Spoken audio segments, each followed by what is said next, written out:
Welcome to If the Public Only Knew, the show that pulls back the curtain on what it really takes to build and lead a business.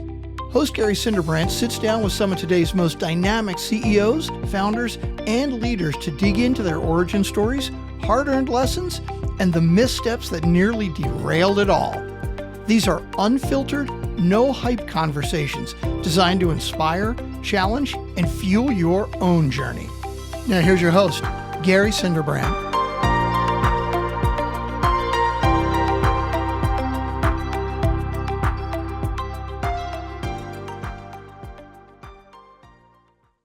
Welcome back to If the Public Only Knew. I'm your host, Gary Cinderbrand. I'm joined today by Mitchell Levy, and we're going to eventually start talking about a couple of things that I've always been fond of, clarity and credibility. But my fear is if I start to describe his journey to get here, I won't be clear or credible because it's been quite a trip. Mitchell, you started out in Boston. You did some undergrad and some graduate work there and an MBA. And moved initially into the systems area of finance with, it sounds like, a mutual fund and a bank. And then from there ended up in Silicon Valley. Why don't we start there? Why don't we start with that trip out of what, for all intents and purposes, would be a corporate type environment, and then moving into your role initially with Sun Microsystems prior to the dot-com bust. Walk me through that eventuality up till the time you left Sun and what's been happening since. Welcome to the show, Mitchell. Thanks. Hey, thanks for having me. Appreciate it. So I'll make one adjustment, and that is my MBA was at the College of William and Mary in Ah, Williamsburg, Virginia. got it. And most of life for me has been an opportunity came my way and I grabbed it. So when I was thinking about what to do in my when graduating B school, I was offered a job trading options for Drexel Burnham.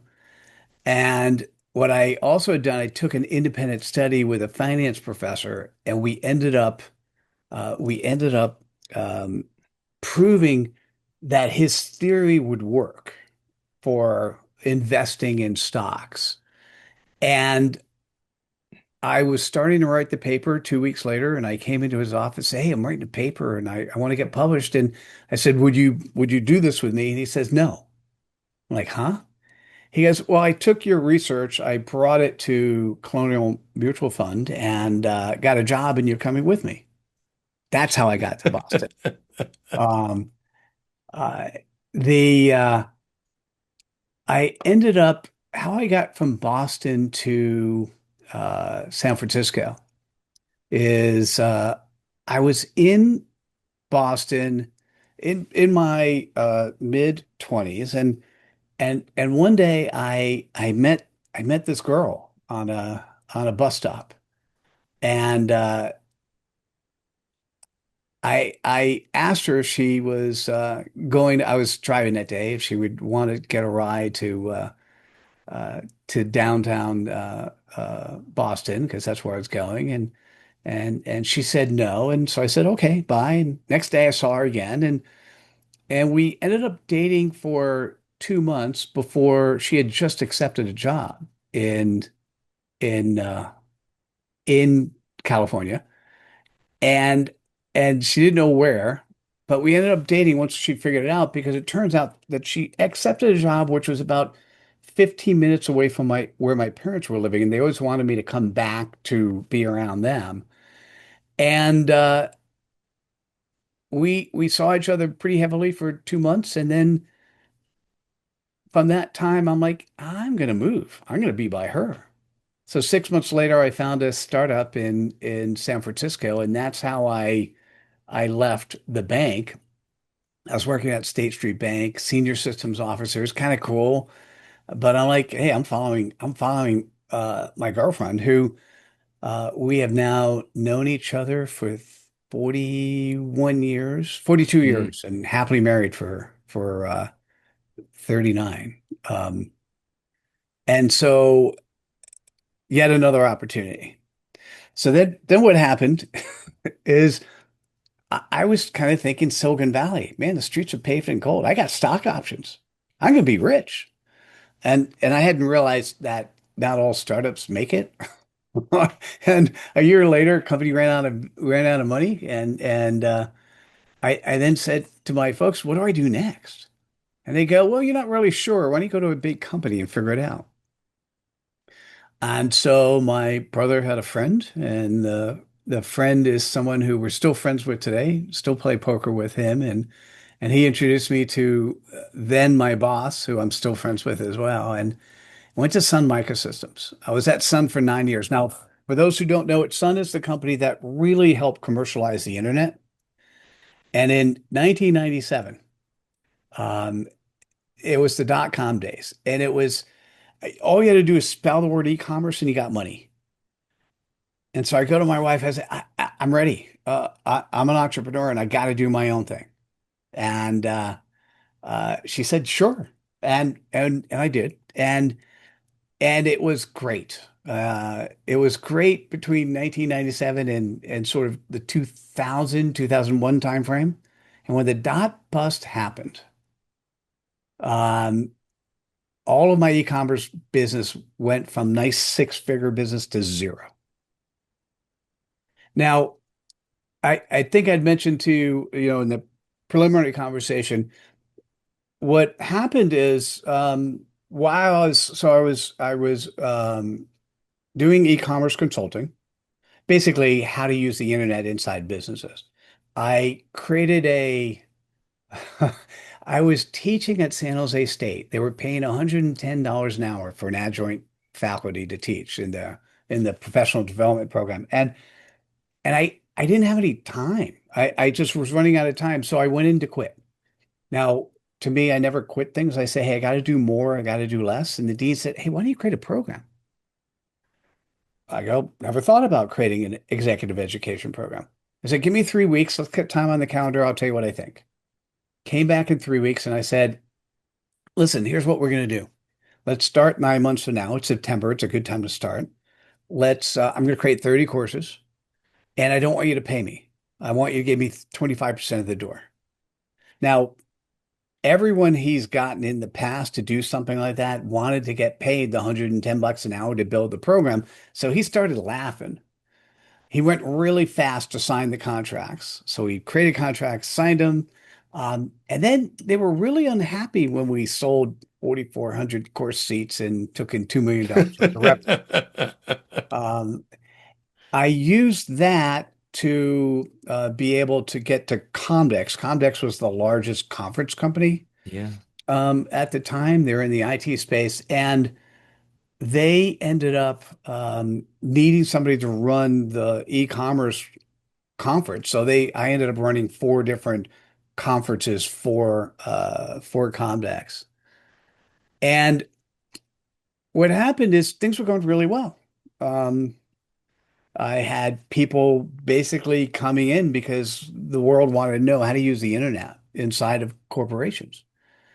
And one of my students from the San Jose program comes to me one day and says, Mitchell, I've got a CEO networking group and I tried to run it, kick it off once, it didn't work. I don't think I could do it without you. You don't have to do any work, and I'll give you a third of the business. There was one other partner as well. And I quickly said yes. Then I realized that you can't actually run a networking business and not do any work because it's all about networking. Hmm. Um, so my business, e-commerce business was, nice. A metric to me is, hey, if you get something in the six figures, it's sort of nice money, things are working well. So that's always been my metric. So nice six-figure business. And the CEO networking business, I was the largest rainmaker, and it was only $60,000 a year. I was just about ready to tell the guy who brought me in, hey, listen, I can't do this anymore. And then all of a sudden we had the dot bomb. Yeah. The dot bomb was the time in which everyone said, hey, e-commerce doesn't work anymore. Stocks took a major hit and nobody wanted to hire an e-commerce consultant. And so all of a sudden that six-figure business went to zero. And then I looked at the 60,000. I go, man, that's a lot of money. That'll at least pay some of the bills. So I the lessons I learned from that, and this was a really good lesson, was it wasn't me. My business went to zero, but I didn't do it. It was the world, right? The world changed. It wasn't me that caused that to happen. So I realized that I was not my job. Um, the other lesson I learned was always to have multiple irons in the fire. Because when I mentioned I had started 20-ish companies, the thing that's interesting is I called myself versus a serial entrepreneur. So definition of serial entrepreneur. They start a company. Typically, they start a company in a way that where they want to get funding. They go through the funding route. If they're lucky, they get to the point where they IPO. They typically then get fired from the board and start another one. Okay, serial. I like parallel. I like building six-figure businesses. And typically what I would do, Gary, let's say you and I decided we liked each other and we thought we would start a business together. Okay. I like you, but the second part, we thought we might start a business together. What we would do is talk for a little bit, shake our hands, 50-50 split, and say, hey, let's find the first client.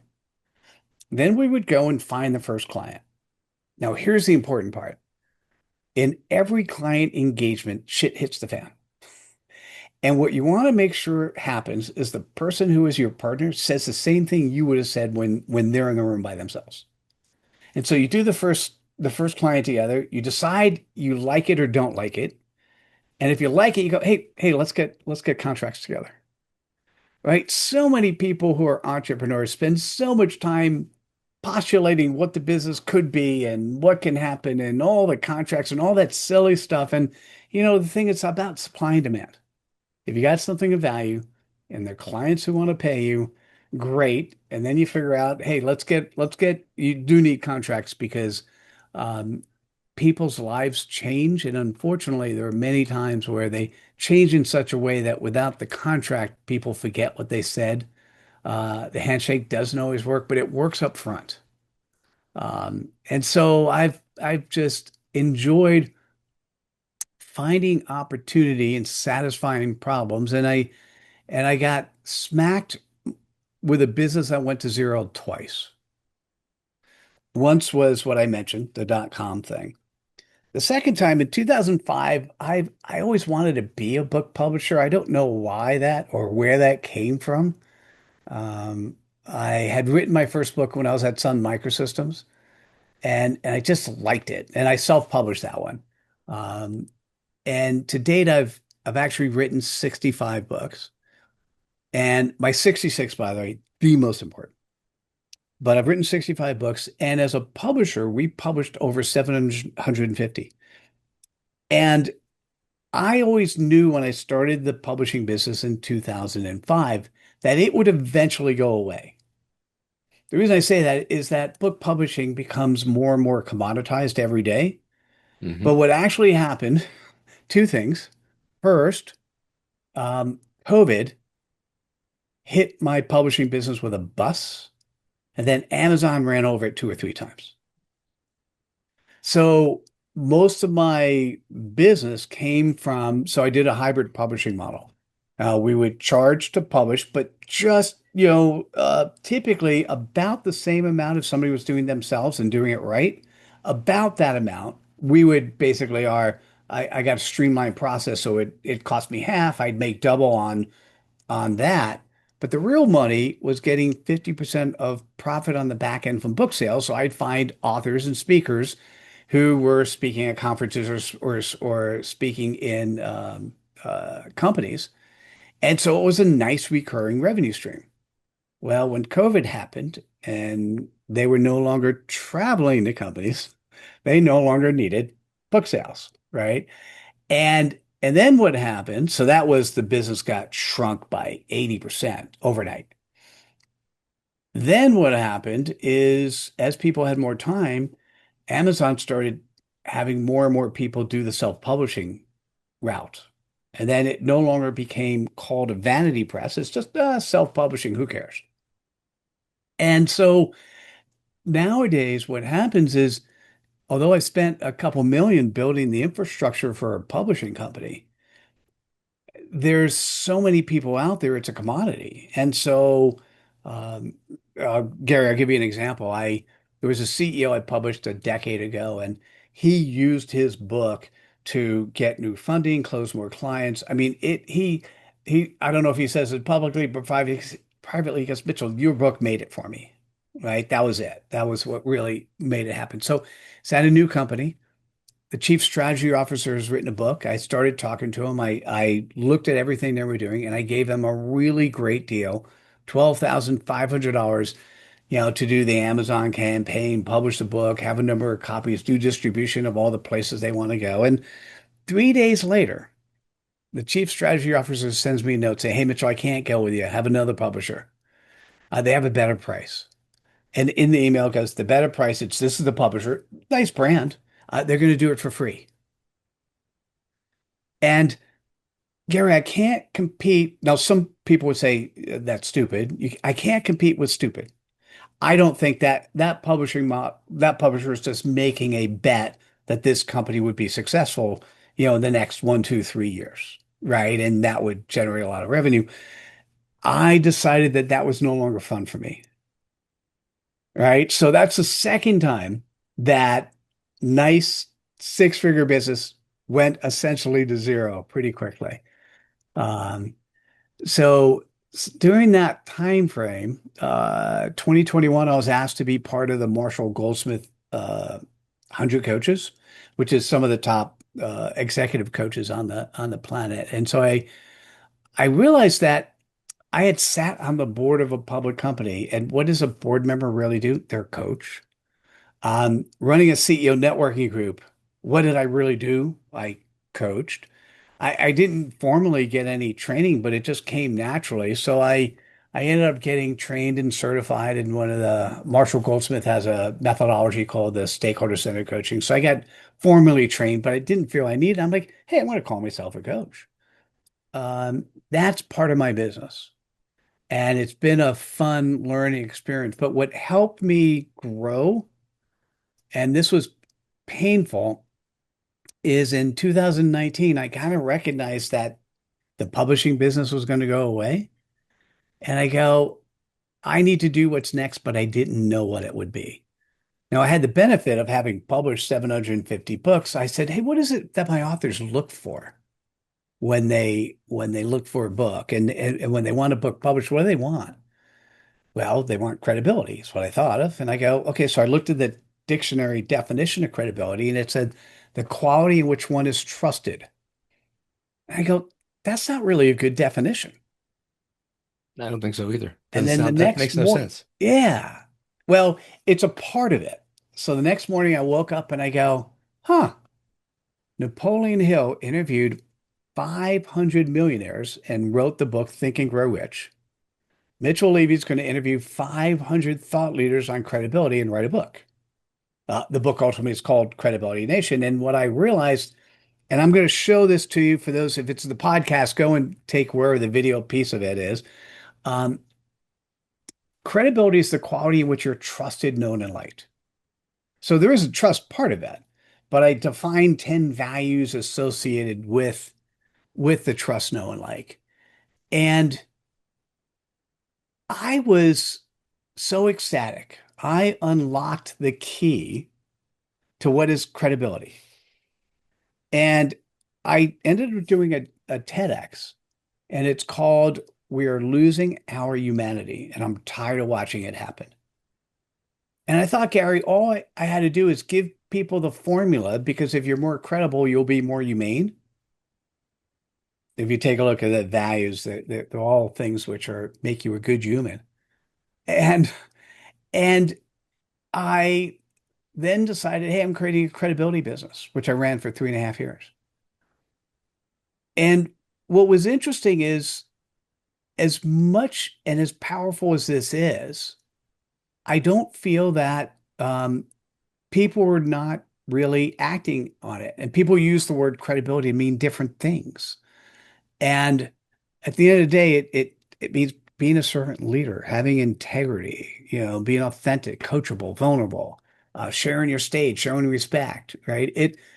There's a lot of things associated with it. And so I ended up recognizing, this was about 2 years ago, that although I had a nice business, I wasn't changing the world, right? Even though I had this power, I wasn't changing the world.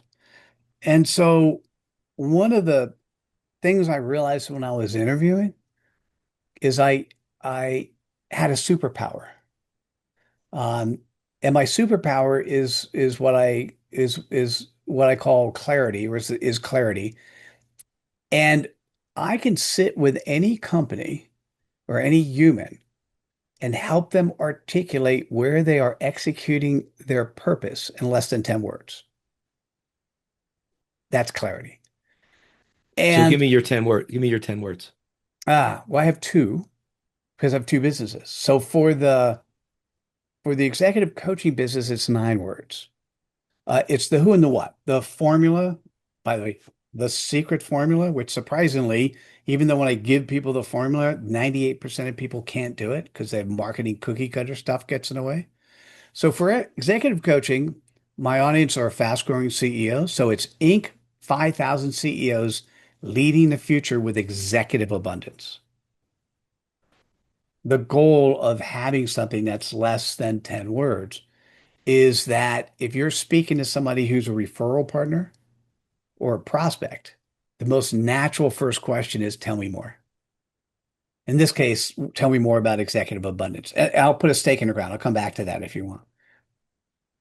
What I ended up doing, and this is about a year ago, is I ended up buying a LinkedIn agency because it allowed me to deploy a minor version of executive abundance, but on business owners a whole lot quicker. So my CPOP, my customer point of possibilities for the LinkedIn business owners tired of slimy LinkedIn sales tactics. And and that always gets a smile or a laugh from who I'm talking to. And the short answer there that tell me more is if you're running a business and you're selling to other businesses, you have to use LinkedIn. But there are so many slimy LinkedIn tactics out there. So how can you do it in such a way where you're credible? How can you do it in such a way where you're adding value and people want to talk to you? And so I have a methodology and approach. And that's what we put people in groups and we help them show up on LinkedIn and get the type of calls they need with their client base. Because if you know your CPOP, I know your client base. I knew who you should be going after. And then you get the calls with the right people so you can have the right conversations. Right. And that's a mini form of executive abundance. At the software companies or the SaaS companies, the fast growing startups, typically what happens is they're looking at one primary group. They're looking at investors. They want to make sure that they're always got money in the door and they're making the investors happy. And I'm going to say that's important. And executive abundance is bringing abundance to 5 stakeholder groups, not just investors. Right. So when I do my executive coaching, one of the things that's really important is, well, who are you as a human? Are you getting enough sleep? Are you working out? How's your family life? Right. So it's family and self is a stakeholder group. Also is the employees. Now, if you take a look at Gallup polls, the employee stats numbers are horrible. 28% of Americans are engaged with their work. That's ludicrous. If you flip it around and you empower your employees to be successful and happy, guess what they're going to do? They're going to make your customers happy. If you make your customers happy, they're going to make your investors happy. And we all do this within a community. And so that's the fifth stakeholder group is community. And so what I'm doing is getting a PhD at the moment, and I'm putting academic rigor around that so that I can put something out there that other people can come in their dissertations and build on top of it. And I'll also have chat bots, a book, and coursework that'll make it easier for the CEO and their staff to be able to actually understand, hey, I have to care about my investors. You can't not do that. And I could put metrics into the organization that would allow me to focus on other stakeholders as well. So when you were doing these interviews with these CEOs, how did you get through the screeners? What was your pitch to get them to talk to you? Oh, um, I set up all the interviews through LinkedIn Messenger. And it was kind of simple. I am doing a 500 person Napoleon Hill style survey on credibility, and I would love to interview you on my dime. Just If the you're, connection request? You put it out there? uh, most of the time it was, I've got like 34,000 followers on LinkedIn. So most of the time it was people I was already connected to, but then I also let a bunch of for the speaker when I was working the conferences, I knew a bunch of speaker bureaus. So then I put notices out to the speaker bureaus. Hey, I'm interviewing 500 folks on credibility. If you think your people need to be part of it, send them my way. Smart. What was your response rate on LinkedIn when you reached out cold to your network? I don't know if of all the measures, of all the things I measured, that was not one that I measured. So I Okay. don't know if I can answer that question. Because it wasn't like I needed to interview this person versus that person. Um, Did you find where I'm going with this is, and I agree with you on LinkedIn, um, you have a better chance of a response if your outreach aligns with something other than the request in the outreach. So if you're indeed want to do this type of Napoleon Hill survey, odds are the people you're reaching out to have read Napoleon Hill and are familiar with possibly the power of being involved in something like that, just as you were, as you maybe, noticed it. hopefully. Um, I just think it's fascinating how people respond because we're all bombarded with these things day in Oh, and day out. yeah, I think what's important is if you, for those who actually, to make sure at first that part of being credible is to show up with integrity on the inside as well as outside. And so you need to show up asynchronously, on your website and your social media in a way that people can relate to. And so to actually, I had on my website, hey, I'm in the midst of this 500 person survey, right? That was on the website. And if you look at my website, my LinkedIn, it shows the types of things that looks like it'll be of value. And and specifically for the interviews, and this may have been a mistake, but it's I felt like I needed to do absolutely zero selling. Uh, Clearly never during the interviews, but even afterwards, I never sold to that audience to about 2 years afterwards because I just felt like it needed to be something different. I just wanted to be of service. I wanted to find an answer that to a question. It's interesting when you think there's a word in the dictionary that's wrong, and you want to spend a year of your life going, "I'm going to fix that." I just felt like I wanted to do that. So, but to answer your question on reaching out to people, my favorite technique to reach out to people on LinkedIn is to celebrate their life events. Happy birthday, happy anniversary, congrats on the new job. And when they say, in some cases, they'll just say thank you. We look at if they're of interest to you, we look at their LinkedIn profile and start a conversation. Coming in code is not necessarily a good thing. The only time actually coming in cold really works, it'd be something like a well-known person or a podcast. Hey, listen, I'd love to interview you for my podcast. And they look at my profile and they go, "Oh, Mitchell Levy. Oh yeah, yeah, I'd love to be on your podcast." And then what would happen? What I started measuring was, did they come late? Did they were they prepared? I had 5 questions to answer in 10 minutes. Were they prepared? I sent a 15-minute video ahead of time. Or did they think they knew enough without hand? And if you think you knew enough, you were not prepared. Um, and so those are the stats I started keeping. I did not keep track of, did they respond to the request. That's more of a marketing and sales thing, and I didn't have sales and marketing on my mind when I did it back then. Which, by the way, may have been a mistake, but that's past. The people that you interviewed, that you published, um, did some, most, a few become clients of the LinkedIn agency at that point? Well, I didn't have the LinkedIn agency then, but yes, some of them had become.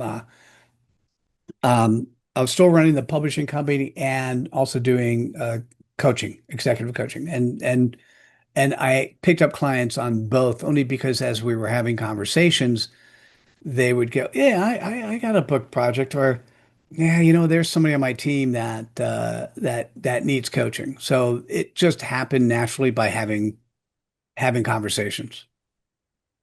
So you found other areas of alignment, conversations, other areas that you had in common with people that came in doing something you both believed in, but then looked at, let's say, and I liked your credibility chart. It reminds me of kind of that Jungian archetype wheel a little bit, where those personality characteristics prevail.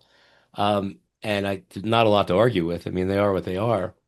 But I'm fascinated by the fact that what was actually happening was there was a bit of psychological alignment occurring from the outset that began during those interviews.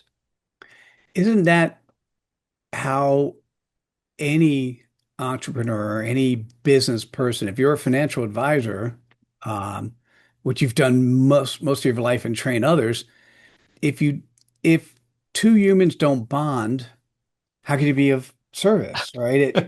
Right? It's I the I right. I mean, so the I'm answer is well, yes. Um, Going back here, right? This is the thing that's most important. There's a difference between the trust characteristics, right. being coachable, authentic, vulnerable, having external integrity. It's when you get to know somebody, right? So you're talking about the psychological aspect. The first thing you want to do is, this person a servant leader, like really a servant? Are they of service to others? And then if you're a financial advisor, specifically, anytime I think about financial advisor, I think to myself, do they have the intent and commitment to do the right thing by me? Or do they have the intent and commitment to do the right thing for their pocketbook? Right. And that's always that sign right away that I'm looking at. Um, and then what's interesting, Gary, about this chart is, you ever talk to somebody and the hair on the back of your neck sticks up and you're like, oh yeah, I gotta run. You Yeah. know, I want to put words around that, which I didn't get when I first started doing the interviews. If you take a look at that word integrity, it's when somebody says externally, this is who I am and this is how I show up in the world. But as you get to know them, there's incongruity between who they say they are and who they really are. So when there's a disconnect between the external and internal integrity, that's when the fight or flight signals start coming in. It's funny, and we probably won't have time to get into it on this podcast, and we can talk a little bit afterwards. But um, your question about if you're a financial advisor and you can't make connections with people, won't you fail? Well, the answer to that is absolutely yes, which is why 90% of the people that come into the business leave within 5 years. And it's not necessarily the fact that they're not uh, ambitious or they don't have grit. It's that they're going after people that they have nothing in common with, that their background, their personality type, their archetype, if you will, may match up with certain types of professions or individuals, but they're just out there randomly smiling and dialing, getting rejected 97% of the time, and it never, ever works. Mm, Um, I figured that out pretty early, but I didn't, like you, recognize it until I could look back in retrospect. And right, and my day job is a number of things. Um, but I do a lot of work with very senior financial advisors, kind of my vintage, who've built tremendous businesses. And there is an imminent, slow-moving catastrophe occurring in wealth management. You have 110,000 advisors over the age of 62, in that 62 to 65, that are retiring. They currently, just in the big firms, control $20 trillion in assets. And to replace them, there's an average of 6,000 advisors per year coming into wealth management. Most of them are failing. So there's going to be, and it's occurring right now, but the ability to transfer the intuitive knowledge that so many advisors like myself had to acquire from the School of Hard Knocks down to a 27-year-old kid that's already making too much money. The clients are like, I'm out of here. I'm leaving because they have no idea who this guy is. Their guy's moving out. Half the money's going to leave, and it's going to be an incredible opportunity if you know what you're doing.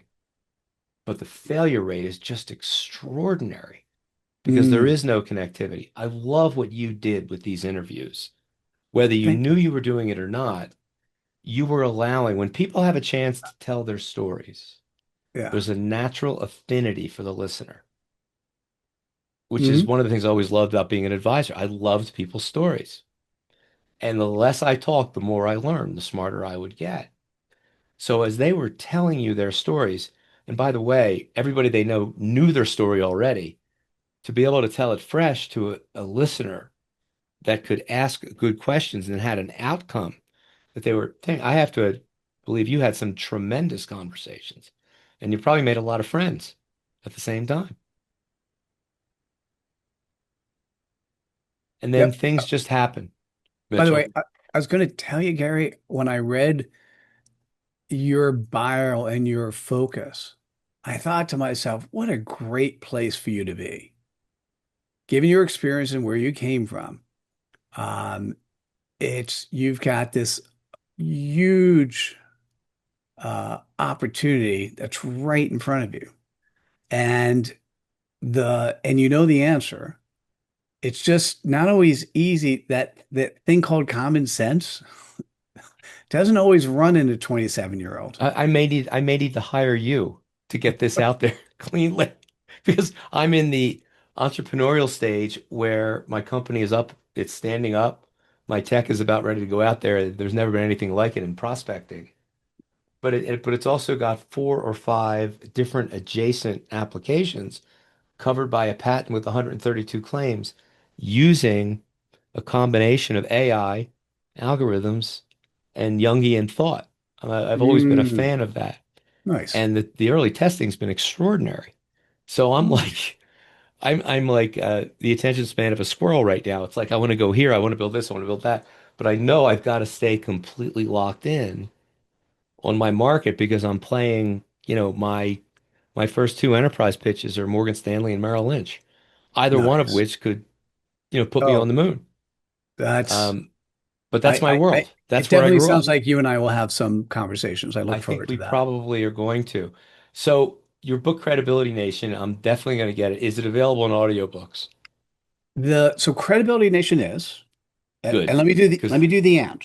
Okay. go ahead. And I read it myself, right? So it's a Okay. really, and I think it's 2 or 3 hours. It's a quick listen. Credibility Nation is what Mitchell Levy was thinking about in the end of 2020 when he finished interviewing 500 people. And it's kind of like then I had 3.5 years of practice. And there's definitely things that change, right? And and it was so interesting the lessons one learns. What I want to say, so thank you. I appreciate I'd love to it's been such a while since I had feedback from somebody on Credibility Nation. That is my latest book, and it's $5 on Audible if you listen to it. The What I'd like to encourage you to do is go to the website executiveabundance.com.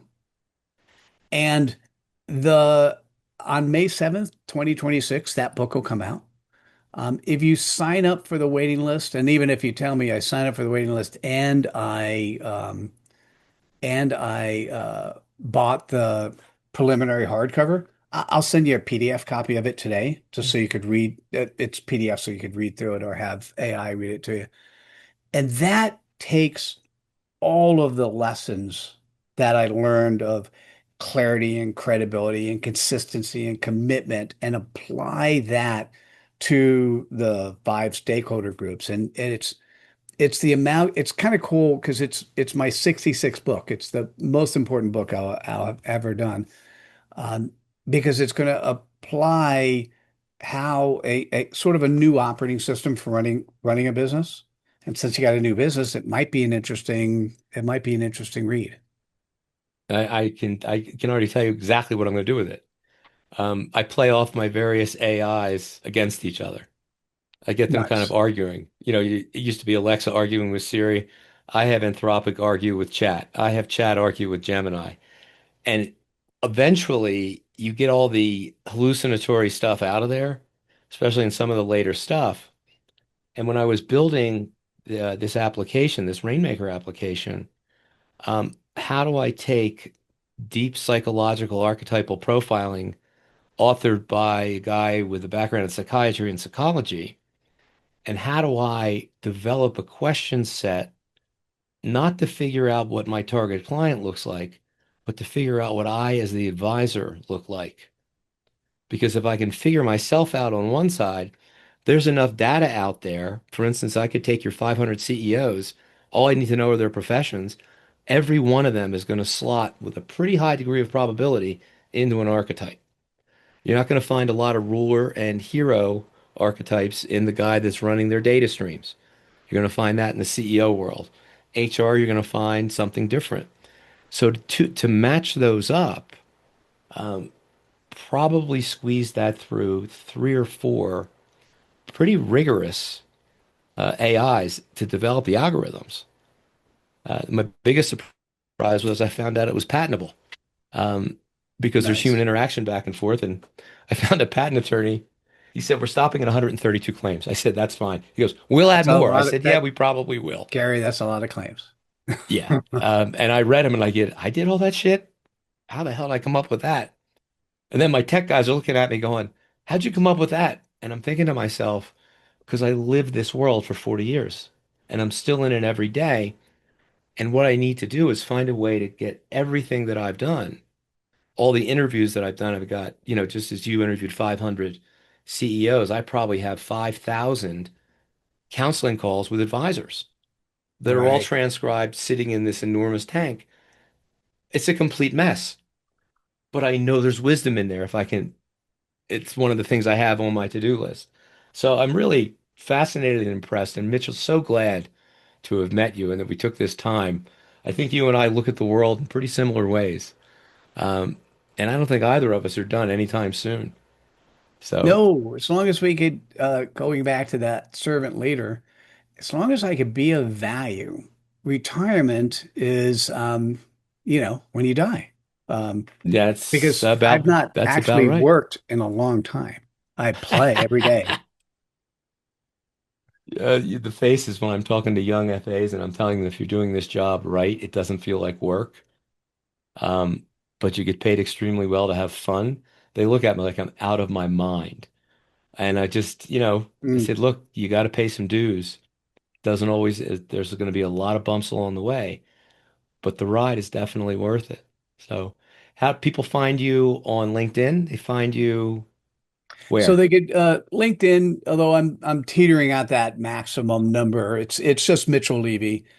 Probably the best. I did mention the Executive Abundance site, but the best way to see me is through just my direct website. So it's mitchelllevy.com, Hmm. mitchellevy.com. And there I've got all the things that I'm working on and the things that I'm doing. And listen, if this has inspired anyone to say, I got to talk to Mitchell, you can get access to my calendar and book time there as well. When is the book being published? When's the drop on the book? May 7th. All right, we'll definitely And have the your reason for podcast that before that.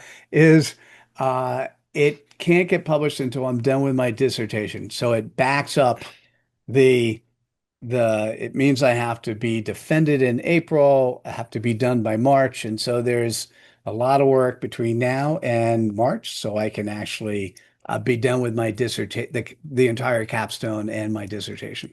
You gonna publish your dissertation? Uh, yeah, they all go out there somewhere, not as a physical book, but although I think my the college does it as a physical book. But yeah, the dissertation, all dissertations are publicly available, so it will go out there. Yeah. If we had more time, I'd love to hear about your capstone. I'm involved with one with Duke's FinTech program Oh, right now. nice. Yeah, with the guy that runs it is a professor of FinTech, Doctor of Business Administration. He's one of the advisors on my team. Um, and I just found out some amazing things. I had three really bright graduate students who did some really high level work for me. It's going to continue into next semester, so I'm pretty stoked about that. Very cool. Mitchell Levy, thank you so much for joining. It's been an Gary, thanks absolute for having me. pleasure, Really appreciate it. and it's hopefully we'll do this again. Oh, I look forward Credibility to what's Nation, next. executiveabundance.com. I'm going to check those out probably today. Our guest today's been Mitchell Levy. Serial everything, parallel everything, all around Renaissance man. Thanks again for your time. We'll see you again real soon. Thanks for tuning in to If the Public Only Knew. Don't forget to follow the show and share it with anyone who's ready for the real raw stories behind the business successes. Join Gary next time for another powerful conversation that will leave you inspired and ready to take action.